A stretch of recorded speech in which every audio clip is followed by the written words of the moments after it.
یہ ریشنل ہو کے ان چیزوں کو نہیں سوچا جا سکتا. عقل اکاؤنٹنگ کا فارمولا کیلکولیٹر اس پہ نہیں لگایا جا سکتا. یہ واحد سودا ہے جو گھاٹے کا بھی ہو تو نفع کا بن جاتا.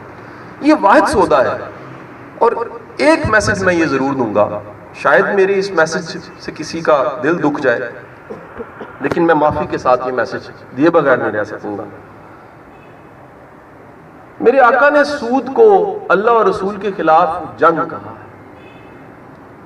آپ کے معاشرے کا, آپ کی بینکنگ کا سارا نظام سود سے چل رہا ہے. اس کے ہم نے بڑے اچھے اچھے نام رکھے ہیں. کان کو ایسے نہیں, کبھی ایسے پکڑ لیتے ہیں, پھر ایسے پکڑ لیتے ہیں. فتویٰ کتنے کا مل جاتا ہے آپ بھی جانتے ہیں, میں بھی جانتا ہوں. میری آپ سے گزارش یہ ہے, ایسے میں کئی لوگوں کو جانتا ہوں جنہوں نے بینک کی جاب صرف اس لیے چھوڑی ہے کہ سمجھ آ گئی ہے کہ اس میں برکت کوئی نہیں. میں کوئی یہ آپ کو مولویوں والی بات لگے گی, یہ نہیں کہوں گا چھوڑیں, لیکن آپ کم از کم برائی کو سامنے رکھتے ہوئے دل میں دعا ضرور کر دیجئے کہ اللہ میرے ملک کو سود سے آزاد کر دے.